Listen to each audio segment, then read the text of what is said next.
There's no shortage of movies about World War II, but not all of them treat the material with the same level of care, and when they don't, it shows. It takes you out of it. You can feel when the realism is missing, and the audience, especially folks who care about this stuff, they pick up on that. This is why you've got historians, veterans, military experts, they all start weighing in. Because when a film messes up something obvious, especially when it claims to be based on real events, that's not just lazy, that's misleading. But when one takes the time, gets the tone right, sweats the details, it hits different, it holds up. So here are 10 World War II films that earned respect from actual historians for getting it right. Memphis Belle's based on the real story of a World War II bomber crew getting ready for their 25th and last mission over Germany, because back then, once you did 25, you could go home.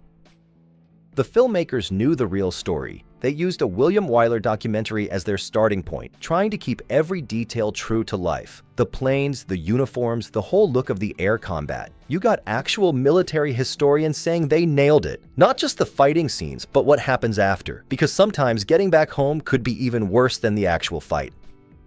There's this really tense moment at the end where they're trying to land a busted-up bomber in England. It's damaged, fuel's leaking, gear won't drop right. Stuff like that happened all the time for real crews back then. Military historian James Rogers said it best. When you're turning back home after the mission, your plane was probably shot to bits. Damaged fuel tank, broken landing gear, and the movie showed exactly what those situations looked like for the real crews back then. Even small details are historically accurate here. Matthew Modine even wore his uncle's actual World War II bomber jacket and uniform for the movie. His uncle was a real bomber pilot, and later donated it to the Wounded Warrior Project. The movie had 5 real B-17s in it, 2 from the US, 2 from France, and 1 already based in England. No CGI here, all real planes. If you're talking historical accuracy in war movies, Das Boot is pretty much legendary. It's about a German submarine crew in World War II, specifically the U-96. The events in the movie aren't based exactly on one real-life battle or event, but the filmmakers still took accuracy crazy seriously. First off, the cast went through legit submariner training, so even when they're just in the background doing stuff you barely see, they know exactly what they're doing. Wolfgang Petersen, the director, was obsessed with every tiny detail of the submarine set. He actually bragged that even every single screw matched exactly the ones used on real World War II German U-boats. They built a replica U-boat set that moved, shook, and tilted with hydraulics. No special effects, they were actually thrown around inside it. The actors even stayed out of sunlight on purpose, so they looked pale and unhealthy, just like actual submariners stuck underwater for weeks at a time. And they had real U-boat commanders like Heinrich Lehmann Willenbrock, the real captain of U-96, and another submarine officer, Hans-Joachim Krug, right there advising on set every day, so the authenticity level here was totally insane. This one follows Hitler in his final days, trapped inside his Berlin bunker as his empire collapses, and they went all out making this accurate. The script's based on the memoirs of Hitler's real-life secretary, and they even included documentary footage of her. Ian Kershaw, he's one of the top historians and biographers on Hitler, watched the film and basically said they nailed it. Not just how Hitler acted, but the whole grim mood inside the bunker. Nazis trying to party and laugh, then immediately discussing methods of killing themselves. Exactly how it happened according to history. I could not imagine how a film of Hitler's last days could possibly be better done, he said. Bruno Ganz plays Hitler, and Kershaw said he's hands down the most accurate Hitler ever put on film. Not just his appearance or the bunker details, but the voice too. Chillingly close to the real thing. Of all the screen depictions of the Führer, even by famous actors such as Alec Guinness or Anthony Hopkins, this is the only one which to me is compelling. Some people weren't happy, said it humanized Hitler too much, but Kershaw thought it perfectly captured those final horrible days. He even said no documentary or history book could ever put you inside the bunker like this movie did.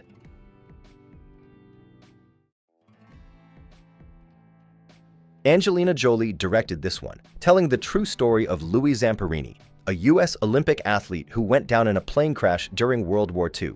He survived 47 days floating in the ocean, got captured by Japanese forces, and ended up in prisoners of war camp. This movie has a short but really intense aerial battle scene, and they got the details just right. Lieutenant Colonel Matt Zeman, a real pilot, watched this dogfight scene and basically said they nailed it. The way the Japanese planes attacked, the way the American bomber crews responded, even the little things like the brass shell casings flying out of the wings, he scored it a 9 out of 10 for accuracy. Pretty impressive. Louis Zamperini himself got to see a rough cut of the movie before he died in 2014. Angelina Jolie actually went to the hospital and showed it to him on her laptop. That's how important getting this right was to everyone involved. Lots of movies have tackled the D-Day landings, but almost none got it right like The Longest Day. Came out in 1962, black and white, huge cast full of stars. A lot of those actors actually served in World War II for real. It's based on a book from 1959 by Cornelius Ryan. He wrote it after interviewing real soldiers and civilians who were actually there on June 6, 1944. So when producer Frank McCarthy made this into a movie, he knew he couldn't fake it. He went all out. Hired military experts from both the Allied side and Germany to keep it straight. He even got 700 real-life soldiers as extras just to keep everything legit. And for German authenticity, they didn't mess around. Got real German officers as consultants. General Gunther Blumentritt, the guy who helped plan invasions like Poland and France. Josef Priller, a fighter ace with over 100 kills. Max Pemsel, a veteran German officer. Even Major Werner Pluskat, who actually was at Normandy. They even asked Rommel's wife to help out as a consultant. Did all that work pay off? Absolutely. The Longest Day is still considered one of the most historically accurate World War II movies ever made. Earned over $50 million back then. Today, that's like $500 million. Even John Wayne himself said he did the film because he thought it was an important picture. This is a story of one of the most famous and controversial American generals of World War II. It kicks off with that classic scene, Patton standing in front of a huge American flag, giving this tough-as-nails speech about how Americans love a good fight. And apparently, that speech is almost word for word exactly what Patton would really say to his troops. But getting the movie made was a huge headache. They shot it in Spain, and the Spanish army read the script and freaked out. Thought Patton came off like a bastard. Producer Frank McCarthy literally had to go get the US Army historians to prove the script was accurate before Spain would even let them film there. On top of that, George C. Scott had serious drinking problems that delayed filming more than once. Plus, he had health issues that shut down production for a couple weeks. Still, his performance pretty much saved the whole thing. And when Patton finally came out in 1970, it blew up. Over $61 million at the box office. Critics were split though. Some loved how real it felt, some hated it, said it made Patton look like a warmonger. But Patton's family, who resisted any movie about him for years, actually thought it portrayed him perfectly. Producer Frank McCarthy even said he made this movie not to glorify Patton, but just to understand how fascinating he was. Spielberg's masterpiece pretty much changed the way people look at war movies. People always talk about that first 20 minutes at Omaha Beach, and for good reason.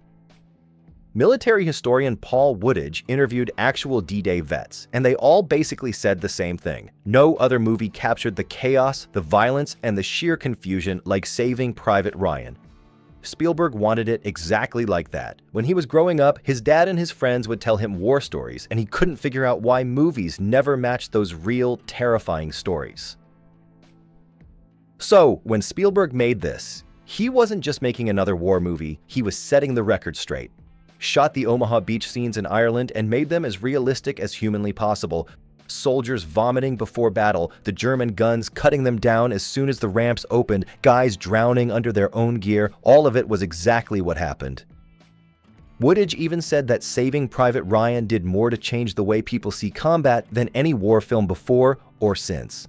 Spielberg finally put the real experience of Omaha Beach up on screen, and people never forgot it.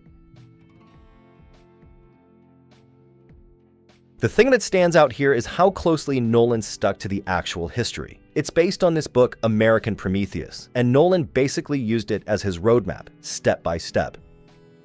Science historian Alex Wellerstein talked about this, said Nolan really nailed the details, both with Oppenheimer's personal life and the science stuff. Some of the scenes in this movie are straight up exactly how they happened. Sure, there's a few dramatic tweaks, some little things changed, but overall this movie's about as close to history as you can get. And it's important because Oppenheimer himself was complicated. No simple way to tell his story. Even historians argue about him. Nolan knew that, and he didn't try to dumb it down. Pretty impressive to get something that historically complicated and still keep people hooked for 3 hours. Another one from Nolan, and if there's one thing this guy does right, it's authenticity. Dunkirk is about as close as you're gonna get to the real thing without actually being there. First off, no fake CGI dogfights here. Nolan wanted real World War II planes, real ships, everything. Even painted these ships to exactly match British Navy colors from the era. Lieutenant Colonel Matt Zeman, he's an Air Force historian, gave the movie high marks, especially the scene where Hardy torches his Spitfire after landing. Turns out that's exactly what British pilots did in real life. You didn't want that tech falling into enemy hands. It's still standard procedure today. Zeman also said the flight formations, the tactics Nolan showed, especially early war British Vic formations, were dead-on historically accurate, so overall pretty impressive. Nolan himself even said these vintage Spitfires were basically priceless pieces of history. They used real planes for flying scenes, then built exact replicas when they had to crash one. Directed by Mel Gibson, starring Andrew Garfield, this one is the story of Private Desmond Doss, a real guy who literally walked into one of World War II's most brutal battles without a weapon. He was a medic, a conscientious objector, refused to carry a gun because of his religious beliefs. This happened in April of 1945 at a cliff called Maida Escarpment, or Hacksaw Ridge, basically a 400-foot climb straight into a heavily fortified, insanely dangerous Japanese defense. His unit was ordered to retreat, but Doss stayed up there alone, running into enemy fire, pulling wounded soldiers out, lowering them one by one down the cliff, and by the end of the night, he'd saved around 75 lives.